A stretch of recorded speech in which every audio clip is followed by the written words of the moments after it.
Добрый день, дорогие мои друзья! Это видео будет полезно тем, кто перевел деньги на карту мошенникам. С вами юрист Тарасов Илья Борисович. Поехали! Значит, комментарий под видео первый.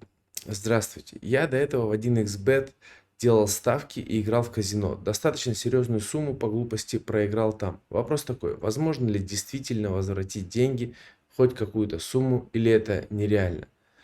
Значит, перевод на карты мошенникам ничем не отличается от игры в онлайн-казино. На первый взгляд это разные вещи, но на самом деле происходит все всегда одинаково. Что в казино деньги будут получать специальным определенным способом, через карты подставных лиц, что и перевод мошенникам точно так же мошенники будут использовать для получения денежных средств какие-то подставные карты.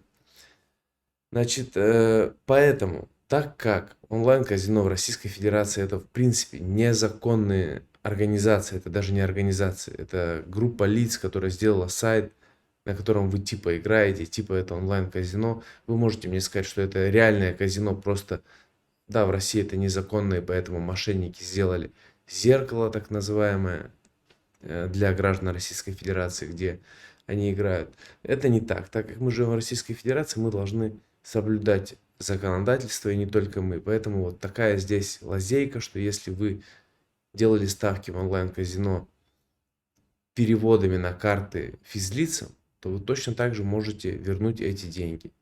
Как это делается? В принципе, вопрос автор не задает таким способом, поэтому, наверное, сегодня дальше я буду раскрывать эту тему. Но, конечно, реально вернуть. Вы перевели мошенникам, а не в онлайн-казино. Это ничем не отличается. Вас кинули. Следующий комментарий под видео. Сообщил в два банка, что перечислил на их карты мошенникам деньги, что они могут сообщить или просто плюнуть на меня, и тогда, наверное, в центральный банк можно на них пожаловаться за отказ сотрудничать. Здесь автор имеет в виду, что человек перевел деньги на карту мошенникам в другой банк, не в тот банк, откуда он отправлял деньги. И он сообщил в этот банк информацию, что вот эти карты открыты на кого-то, и эти кто-то, скорее всего, мошенники, либо мошенники дают карты этих кого-то. Ну, на нашем канале принято называть таких людей, персонажей дропами. Дроппер, дропы называются так это.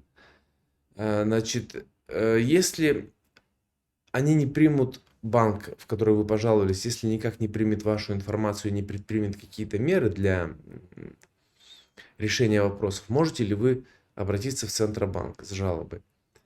Да, вы можете обратиться в Центробанк с жалобой, не только в Центробанк, но, допустим, в Центробанк. Только здесь есть проблема. Вы всегда получите от банка, в который вы написали, что там открыты какие-то карты и ими пользуются мошенники, вы всегда получите от них ответ примерно следующего содержания. Спасибо за информацию, так как мы приняли ее к сведению, так как информация касаемо банковского счета, банковской карты касается третьих лиц, не вас, не того, кто жаловался, мы не можем вам сообщить никакие данные. Арестовали мы счет, приостановили операции, заблокировали деньги, остались ли ваши деньги на счете, либо мошенник там дроп успел их обналичить. Это мы вам не скажем. Поэтому, ну, как-то это будет юридически более грамотно, конечно, написано с их стороны. То есть вы не поймете, приняли они меры или не приняли. По практике они всегда сразу же приостанавливают операции, присылают в личный кабинет уведомление тому, на кого открыта карта. В этом уведомлении они там запрашивают информацию касаемо вашего перевода, чтобы получатель подтвердил, за что он получил, какой характер вообще этой операции. Вот, поэтому вы можете предпринять меры. В принципе, вы, если вам все равно, что делать вам? Я что-то пропустил, под каким видео вы оставили этот комментарий, но, скорее всего, что делать, если перевел деньги на карты мошенников? Что вам надо делать? Самый рабочий механизм на сегодняшний день при переводах на карты мошенникам — это взыскание неосновательного обогащения по статье 11.02, 1102 статья Гражданского кодекса, грубо говоря. Вот, самый действенный механизм. Вы будете подавать иск в суд. Иск в суд вы будете подавать изначально на тот банк, вот куда вы как раз писали, где карты открыты у получателей. И в ходе судебного процесса вам предоставят информацию о лицах, на кого открыта карта. И вот пока информация не будет предоставлена в судебном процессе, кстати, там дальше будет вопрос касаемо того, что один банк вообще не предоставляет никакие данные. Вот пока банк не предоставит информацию, вы можете, так как банк является ответчиком, надлежащим на тот момент, вы можете вот эту информацию уточнить через суд, какие банк предпринял меры после того, как вы сообщили, что этот перевод был осуществлен в результате того, что вас ввели мошенники в заблуждение. На тот момент у вас уже будет постановление о возбуждении уголовного дела, которое сможет подтвердить, что это не просто ваши хотелки отменить перевод и вернуть сумму, а именно совершено уголовное преступление. Вот, поэтому не надо, я думаю, вам ориентироваться на предпринял банк какие-то действия или не предпринял. Все равно это долгий процесс, где вам нужно сейчас собирать материалы, подавать иск о взыскании неосновательного обогащения и там уже передавать дело в тот суд, на кого открыта карта по месту его регистрации. Там уже взыскивать деньги с физлица. Потому что вот привлечь сам по себе банк к ответственности за то, что он принял платеж, это сложно. Вот привлечь на сегодняшний день банк за то, что он ваш банк, не тот банк, куда вы отправили, а ваш, который отправил средства, можно. Вот у нас есть федеральный закон 161 о национальной платежной системе, его чуть-чуть модернизировали, внесли туда поправки, которые обязывают банки проверять переводы физлиц на предмет, не выполняются ли они под воздействием, влиянием мошенников. Вот. Этот же комментатор, автор, написал следующий комментарий под другим видео. Банкротиться не хочу, хочу деньги вернуть. Вот. Значит, да, если брать последнюю часть вот этого вашего комментария, хочу вернуть деньги, тогда именно ориентируйтесь на взыскание неосновательного обогащения через суд. Банкротиться нужно в тех случаях, когда, то есть смотрите, вас обманули мошенники, вы взяли кредиты. Вот есть такие случаи, когда человек не может даже несколько месяцев со своих средств платить кредиты, которые он взял. Что ему делать? Допускать просрочки нежелательно, поэтому, конечно, лучше подавать на банкротство. Если есть возможность месяц-два платить со своих средств, тогда не надо торопиться с банкротством. То есть процесс возврата для того и создан, для того, чтобы вернуть деньги, с них погасить кредиты. Да, вы все кредиты не погасите, потому что в любом случае у вас там будет какой-то годовой процент, и его перекинуть на этого получателя в принципе можно, но это без юриста практически невозможно, то есть это сложно, поэтому что-то все равно потеряете в таком случае, вот если это кредитные деньги, переведенные мошенником. Потом в ходе судебного процесса вы можете сопоставить, потому что ответчики на моей практике очень редко отдают деньги 800 тысяч полностью одной суммой. Он будет их отдавать 800 тысяч в год. И вот вы можете сопоставить, вам достаточно тех средств, которые он вам перечисляет, либо добровольно по мировому соглашению, либо в результате удержания судебными приставами, либо недостаточно вам этих денег для погашения кредитов.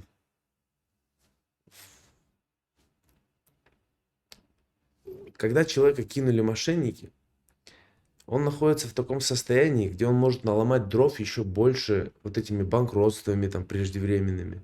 Больше, чем у него сейчас есть проблем. Люди говорят, я хочу рассчитаться с этими долгами, все, ничего не хочу, я продам машину. Это вы не должны вот смотреть на эту ситуацию глобально вообще запрещено, потому что эта картина печальная. Поэтому вам нужно смотреть поэтапно, пошагово, никакие даже, а в единственном числе, какое первое действие вы должны сделать. Ну, я всегда говорю, что первое это написать заявление в полицию, хотя мы с вами разбирали, что само по себе заявление в полицию вообще никак не влияет на возврат. Это лишь дополнение к взысканию неосновательного обогащения. Тем не менее, вот вы должны смотреть. Мой первый шаг такой. Только после того, как вы его сделали, вы думаете, что дальше. То есть вы глобально видите картину по шагам, что нужно сделать. Там всегда есть вероятности. Вот Можно ли вернуть, первый спрашивал, можно ли вернуть деньги с онлайн-казино? Я ему уверенно говорю, да, конечно, возможно. Я это откуда знаю? Я просто с ним разговариваю на том языке, на котором он у меня это спрашивает. Что возможно это вернуть, реально это вернуть. Как это будет выглядеть на практике, это никто не знает. Очень много пустых дропов, в которых ничего нету. Если там такие попадаются, есть, конечно, тоже процесс, как его привлечь к ответственности, заставить человека отдавать деньги. Но это не выглядит печально, поэтому делайте все по шагам. Есть видео на канале на сегодняшний день, это инструкция, как вернуть деньги, пошаговая инструкция, как вернуть деньги, если перевел мошенникам. 2025 год, там полностью разобран процесс, как это делать. К этому видео очень много дополнительных видео, которые по ссылкам. То есть вы пишете это, я по ссылкам скидываю. То есть это не в открытом доступе. Касаемо каждого документа, который вам нужно составить и отправить в какую-либо инстанцию. Шаблон, видео. Точнее, видео с объяснением. Потому что сам по себе, вот некоторые люди пишут, скиньте, пожалуйста, шаблон. Вам этот шаблон ничего не даст. Мой шаблон ничем не отличается от того шаблона, который вы можете просто в Яндексе, в Гугле найти, скачать в интернете. Потому что после получения шаблона вы его откроете, вы поймете, что вопросов масса. Начиная, самое первое, что у нас идет? В какую инстанцию мы посылаем документ? Например, заявление в суд. В какой суд его посылать? Я не говорю про то, что есть несколько категорий судов. Я говорю про то, что они еще делятся и по регионам, и по районам. Поэтому вам нужно полное видео, если это брать исковое заявление. Как подать исковое заявление в суд, как его составить. И расчет суммы. Ну, то есть шаблон ничего вам не даст. Вам нужно видео именно. Если вы решаете этот процесс самостоятельно, это более чем реально. Почитайте комментарии на канале, там под этими видео, где я рассказываю, как взыскать неосновательное обогащение, там видно, что это пишут не какие-то фейковые люди, там, которые только сейчас создали канал. Это реальные люди пишут, которые уже взыскали деньги. Те, кто взыскал, уже получил деньги, они не пишут комментарии, но уже которые половина из этого всего сделал, половина там денег вернул. Там много таких, кто пишет и описывает, что делать дальше. Вот взыскали половину. Поэтому отвлекся я немного. Давайте следующий вопрос сейчас с вами разберем. Значит, следующий вопрос. Моего близкого родственника, это немного не подходит под нашу тему, тем не менее, я сейчас объясню почему. То есть есть на канале видео. Что делать? Видео про Яндекс. То есть Яндекс дает в своем маркете, в Яндекс.Маркете, делать покупки в кредит. Называется это Яндекс.Сплит. Электронную почту Яндекса нелегко взломать, но очень часто люди, с учетом того, что они неграмотно относятся к хранению своих паролей, теряют доступ к этой электронной почте. Злоумышленники воруют такие аккаунты, заходят на них, заходят в Яндекс.Маркет, там 200 тысяч лимита этого Яндекс.Сплита и берут, соответственно, технику в рассрочку, получают на какого-то дропа, ну, там дальше через Авито продают. Я не знаю, что они там делают, но, то есть, в результате чего получается, что у нас на человека падает долг за микрозайм. Это ничем не отличается, вот эта рассрочка, ничем не отличается от микрозайма по своему статусу кредитного продукта. И человек просто, потому что у него взломали почту, должен выплачивать этому Яндексу. Вот, и человек пишет. Моего близкого родственника так взломали аккаунт, взяли, открыли сплит на 26 тысяч, плюсом МФО, Moneyman взяли на 9 тысяч, сказал, что писал заявление по факту мошенничества, вот сейчас дочитаю до конца. Также в техподдержку Яндекс.Банка, в контору МФО, также были попытки взлома и Озон, и Wildberries. На сплите знаю, что подключена двухфакторная аутентификация. Так, в связи с этим спрашиваю. Взломщики, поддержка Яндекс.Сплита написала, что заказы были оформлены значит, в общем, отказали ему и, типа, висит на нем этот займ. Вот вы говорите, он писал, ваш родственник писал заявление по факту мошенничества. Здесь его кто-то обманул, его никто не обманул. Это кража. Здесь преступление кража. Мошенничество может быть у злоумышленника перед Яндексом и вот этой микрофинансовой там Moneyman конторы. Moneyman это название. Вот у него у злоумышленника перед этими организациями мошенничество. Потому что он украл у них деньги, используя данные вашего родственника. Используя данные вашего родственника. То есть ввел их в заблуждение, что он это вы. Вот такая кража, это называется мошенничество.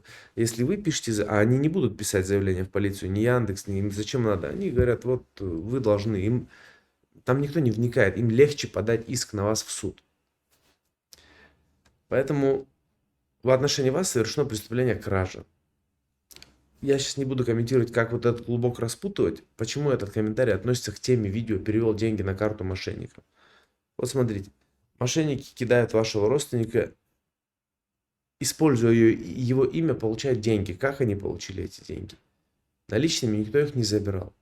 Поэтому вашему родственнику нужно взять, называется Яндекс.Пэй, это типа Яндекс.Карта. Если у него нету приложения, взять это приложение, открыть и посмотреть эти операции. Он увидит, сняли 26 тысяч. Это значит, не что-то взяли они, а речь идет про деньги. История операций. Вы должны посмотреть, куда пошли деньги, куда был перевод. Потому что они берут на имя вашего родственника, скорее всего, этот Moneyman они тоже закинули на эту карту Яндекс.Пэй и с нее сделали перевод через там систему быстрых платежей на какого-то дропа. Все, этот дроп вам должен деньги. Вот точно так же, как Яндекс, МФО смотрит сейчас на вашего родственника и вообще не хочет понимать, что его тоже кинули, просто тупо подает на вашего родственника в суд. Вот ничем не отличается этот процесс от необходимых действий вашего родственника, которые он должен делать для того, чтобы вернуть свои деньги в отношении дропа получателя. Поэтому просто открываем историю операции, смотрим, куда пошли средства. Как минимум банк вы будете видеть, там может быть и номер телефона, по которому можно позвонить и сказать. Что вам там ответит? Там вам ответят, что сейчас самое частое. Деньги пошли на P2P платформу. Кому интересно, что это такое, можете посмотреть тоже видео на канале. Но это не важно. К получателю нужно применять меры, предусмотренные 1102 Гражданского кодекса. Дальше. Добрый день, у меня такая история. Тоже сделал перевод мошенникам. Обратился в компанию юристов. Сказали, что да, действительно надо так действовать. Ну, наверное, взыскивать неосновательное обогащение. Подали заявление в суд. У меня банк-получатель Ренессанс Банк. Он 17 сентября не может предоставить данные. Комментарий 9 дней назад написан. Почти год прошел. Не может предоставить данные. Обращался в ЦБ. Нет результата. Последний раз в июне ездил юрист, брал повторный запрос из суда. Банк поставил подпись, число, что он принял этот запрос. Что вы думаете? А банку пофиг. На все он не дает данные. Суд сказал, последнее заседание на август, если не будет результата, он штраф присвоит. Оштрафует банк. Дальше, я просто помню этого автора, он писал, типа, дальше комментарии, что делать. Ну, в принципе, этот процесс идет долго у вас. То есть, это вы сейчас делаете первый шаг на стадии судебного спора, это выяснение данных получателя. И то есть, дай бог, в августе вы получите эти данные, дело передадут в другой суд. Я надеюсь, там у вас он год не будет идти, там, ну, точно 2 месяца еще после августа, ну, то есть, получается, там, в октябре вы закончите, дай бог. Значит, ну, все правильно суд говорит. То есть, если информация не будет предоставлена, то их оштрафуют. Но почему не дает Ренессанс Банк, мне непонятно. Я получал данные у Ренессанс Банка. Вы писали обращение в Центральный банк. Результата нет. Значит, сейчас самый действенный механизм какой? Если вам кто-то не дает ответ, вы должны писать жалобу. Это касается любой организации, любого общества с ограниченной ответственностью, любого суда, всех любых организаций. Вот у нас есть Кодекс административных правонарушений, и там есть статья 5.59, в которой написано, что если организация не своевременно дает ответ, либо дает ответ общий такой, знаете, не мотивированный, просто общий. Вы написали конкретно по пунктам, что-то спрашиваете, а вам там в общем, как любят банки давать. Это административная ответственность. И это административная ответственность у конкретного сотрудника банка, который давал вам ответ на ваше обращение. За это на секундочку, если это госслужба, ну если это вот, например, в суде бы кто-то не дал ответ, за это им дают неполное служебное несоответствие. То есть это очень строгая дисциплинарная мера.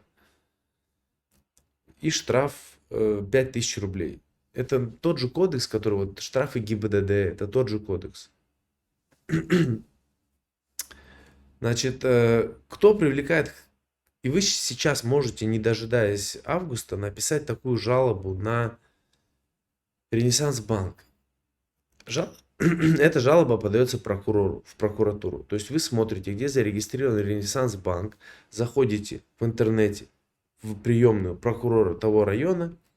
Если вам образец жалобы нужен, тоже напишите. Их много в интернете. Я говорю, вам нужна консультация, чтобы я объяснил вам, как это работает. Потому что у вас дальше будет много проблем. Несмотря на то, что вы работаете с юристами, может, они не знают просто такой жалобы. Я думаю, это нормальный юрист, естественно, он сам куда-то ездил, там что-то. Может, просто такой формы не знает. Но это рабочая жалоба. То есть подаете прокурору такую жалобу, что прошу привлечь организацию какого-то сотрудника, данные которого нам неизвестны, к административной ответственности по статье 5.59. Знаете, что происходит после этого? После этого с вами всегда связывается сотрудник, либо там государственной службы какой-то, вот если, либо банка. Всегда это происходит. Они просят отозвать жалобу, потому что здесь налицо нарушение. Его никак не скрыть. То есть, если у вас есть подтверждение, что вы сдавали в банк письменный какой-то запрос, вам дают какой-то либо формальный, либо вообще не дают никакой ответ, то это административное нарушение. Прокурор составляет протокол, все, их привлекают к ответственности. Суд в августе хочет пойти по тому же пути, только у них там есть свой судебный штраф. Не надо ждать этого, то есть сейчас, я не знаю, то есть если бы я был судьей, я бы раньше, конечно, это сделал. Год идет заседание. Суду самому неудобно год держать у себя в производстве дела, когда срок рассмотрения судебного дела, любого, почти любого, 2 месяца. То есть насколько они уже превышают этот срок. Я понимаю, что подавляющее большинство судебных процессов рассматривается больше, чем за 2 месяца. Но там всегда продлевается этот срок, там всегда есть основания. Здесь нету оснований у судьи. Судья это практически всемогущий человек в праве. И поэтому, естественно, он должен раньше был это сделать. Значит, следующий вопрос. Здравствуйте. Если банк не присылает официальный отказ на почту, а только отписки пишет, обратитесь к банку отправителя или в полицию. В суд скриншот из чата отправлять. Значит, это речь идет про то, что человек хочет подать иск в суд для взыскания неосновательного обогащения. И ему нужно выполнить досудебный претензионный порядок. Перед подачей обращения в суд это обязательно делать. Он должен обратиться к ответчику, письменно сформулировать свои требования и попросить их исполнить. То только если ответчик отказывает, вы можете обращаться в суд. Вот, касаемо наших процессов, у нас это мы пишем в банк обращение, где говорим, предоставьте данные дропа, на кого открыта карта. Если вы не предоставите, верните деньги, либо мы будем обращаться в суд. Вот такой смысл там.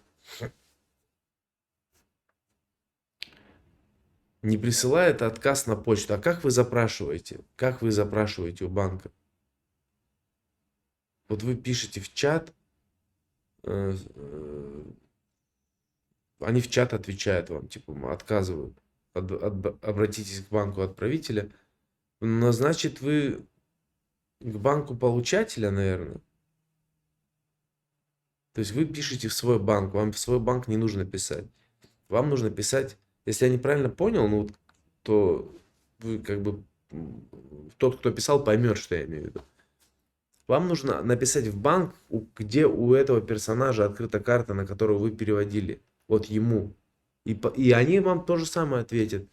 Обратитесь к непосредственно человеку, на кого открыта карта, вы данные его не знаете, а мы данные вам его и не дадим, потому что это банковская тайна. Или в полицию. Чтобы не было проблем с тем, что вам приходятся какие-то скриншоты, скриншоты тоже выход, кстати. Но чтобы не было таких проблем, вы официально у них и запросите эту информацию. Есть электронная почта у каждого банка, можно составить обращение в Word, напечатать, распечатать, расписаться, PDF перевести в формат файлом, отправить на электронную почту и также получить ответ в формате PDF файла, либо с электронной подписью, либо с подписью с печатью. Все. Но я всегда делаю так. Я пишу, если у меня есть в этом банке аккаунт, например, я перевел на Т-банк, у меня есть доверенность от клиента и аккаунт Т-банка. Я им в чат скидываю доверенность, и на основании этой доверенности прошу предоставить информацию о получателе. Они мне присылают отказ в текстом, я им пишу. Для обращения в суд сформируйте, пожалуйста, PDF-файл вашего ответа. И они мне скидывают файлом, типа документом, либо на какую электронную почту вам удобно получить, спрашивают. Я указываю почту, и туда они присылают. То есть вот так надо действовать, да. Значит, следующий вопрос. Добрый день. Была похожая ситуация, как у девушки из видео, перевела деньги мошенникам, оказалось, что карта оформлена на дропперов. Вот это называется дропы. Не называется это дропперы, это какой-то американский стиль. Но я почему сейчас останавливаюсь на этом, потому что кто называет это дропперы, это значит, вы очень много информации на эту тему искали не на нашем канале. Хотя единственная истинная, реальная информация, которая реально работает здесь. Здесь не называют это так. Это в госорганах так называют. Поэтому если черпаете информацию, она вся здесь. Здесь все есть для вас. Перевела деньги на карту дропперов. Хорошо. Один суд выиграла. Второй суд проиграла. Почему проиграли? Потому что судья посчитала, что денег он не видел, дроппер ваш. Хотя ответчик на суде признал, что продал карту. Слышала, что 5 июля вступает в силу закон об уголовном ответственности. Это уже преступление совершено. Но это то, что 5 июля обратной силы не имеет. Это было до этого. Вас не касается это. И конец вопроса такой. Стоит ли подавать повторный иск на этого человека? Я написал вам там ответ. Возьмите то решение об отказе и скиньте нам в приемную. Ссылку я дал. Я посмотрю, что там, почему отказали, потому что не может быть такое, на мой взгляд. Я понимаю, что все может быть, но на мой взгляд, любой, даже самый тупой судья не может отказать в иске, потому что дроп продал карту и денег он не видел. Я не пойму, как это. То есть то, что 5 июля, на секундочку, это какие-то там поправки, но уголовная ответственность за продажу карты уже была у нас давно. То есть фактически человек на суде признает, что он совершил уголовное преступление, и его и к уголовной ответственности не привлекли, но и гражданский суд он тоже выиграл, получается. Это неправильно. Ну, надо как-то подавать, только, то есть, и, конечно, надо подавать еще раз в суд. Единственное, просто как подавать, потому что там формально у вас какой-то отказ. То есть, либо прекращено дело в суде, либо вам отказано, либо вам возвращено заявление. Есть разные порядки, то есть это либо апелляция подается, скорее всего там срок пропущен, то есть надо восстановить сначала срок, потом подать. Либо кассационная жалоба, частная жалоба еще называется, то есть на какие-то конкретные нарушения. Тоже срок пропущен, его восстановить можно это все. Юриспруденция, вообще вот это право, процесс, это как математика. То есть ты здесь не смотришь, кто здесь прав, кто виноват. Ты под себя просто подстраиваешь обстоятельства. И даже если пропущен срок, даже если ты не прав, под себя ты все это выстраиваешь и смотришь, какие статьи закона подходят тебе, и ими пользуешься. Значит, последний вопрос. Комментарий. Так вот, вопрос знатока. На основании чего будет сформирован иск в суд со стороны Яндекса, какие данные они укажут, какую сумму будут взыскивать, если по закону любой кредит должен сопровождаться кредитным договором. Это и к займам относится. СМС это не электронная подпись. Электронную подпись получить специально нужно. И назовите хотя бы одно дело по обычному сплиту, не путать с улучшенным, которым является который является кредитным продуктом. То есть что здесь он имеет в виду? Один из первых вопросов я говорил, что вот мошенники там берут электронную почту Яндекса, берут Яндекс.Сплит, технику, деньги и обманывают, в общем, потерпевшего. Воруют таким образом у него деньги. И вот в последнем вопросе человек не верит, что это возможно, он говорит, что это невозможно. То есть никогда Яндекс не подаст на вас в суд за то, что вы взяли сплит. И он говорит, не путать с улучшенным сплитом, берем обычный сплит. Вот вам нужно, Билли какой-то, вам нужно задать этот вопрос вот человеку, который писал комментарий предыдущий, как все-таки там у него Яндекс смог подать в суд на него. И почему он в суде там не объяснил, что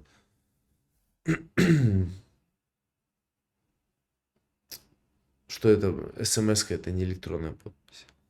Значит, я объясняю сейчас вам, почему так бывает. Просто вы агрессивно написали комментарий, поэтому я люблю всех подписчиков на канале. Поэтому я объясняю. Значит, договор займа не обязательно должен быть письменный. Любой договор не обязательно должен быть письменный.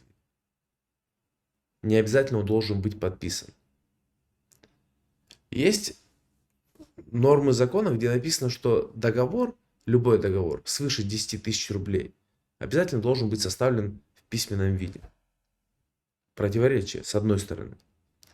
Но с другой стороны, я объясняю, почему смс является электронной подписью. У нас есть такое понятие договор оферта. Это письменный договор, составленный с пользователем сервиса онлайн, в интернете. Договор оферта – это банк публикует его на своем сайте. Организация.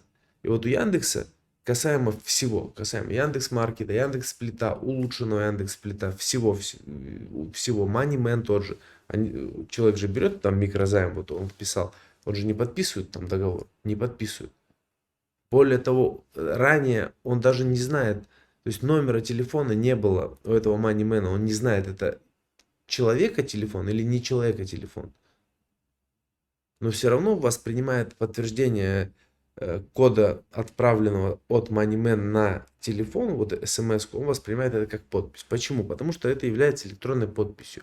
Принятие договора оферты. значит, дела. Поэтому не надо никакие договоры, не надо кредитный договор, бумаги, это не работает, то есть нету этого. Заблуждение это. Договор, оферта, все, никаких договоров нету, просто по факту вот, принимаете условия, смс-ку подтверждаете, либо деньги на карту зачислены, все, автоматически приняли условия, либо заплатили деньги, все, автоматически приняли условия, приняли товар, автоматически приняли все условия договора, оферты, которые там где-то размещен. Назовите хотя бы одно дело по обычному сплиту. Если вы будете искать на сайтах судов слово Яндекс, Яндекс как истец вы найдете в очень редких случаях, исключительных случаях. Но Яндекс как в тексте судебного решения, которое вынесено по факту, и потом посмотрите все эти дела, вы увидите, что Яндекс не подает в суд по обычному сплиту. Он всегда по договору цессии спустя 3 месяца просрочки передает это коллекторскому агентству, любому. И поэтому истец всегда будет коллекторское агентство номер 1, там Эверест Финанс, вот такие организации. То есть не подает Яндекс в суд, им не нужно это. Если бы это была именно прям банковская организация, специализирующаяся на взыскании, на заработке за счет процентов суммы, тогда бы они делали бы это, наверное. И то многие даже банковские организации не делают, продают просто коллекторам. Здесь просто коллекторам продают там 10 тысяч долг, там пакет из 100 должников за 10 тысяч, в принципе, и продают. Только там 100 должников по 10 тысяч. И те уже взыскивают. И вам, не будучи юристом, это даже не то, что не будучи юристом, это именно в этой теме специализироваться. Я не специализируюсь в этой теме. Я просто знаю это, вот, как это там выглядит на этих вот именно кредитных делах. И тому, кто не специализируется на кредитных делах, будет очень сложно доказать, даже юристу. На кредитных делах я не имею в виду вот этих юристов, которые с любым долгом приходишь, тебе говорят, давайте сделаем банкротство. А реально, кто разбирается, берет договор, читает условия, обязанности, нарушения банков, находит, фиксирует. Такие юристы, кто серьезно подходит к этому.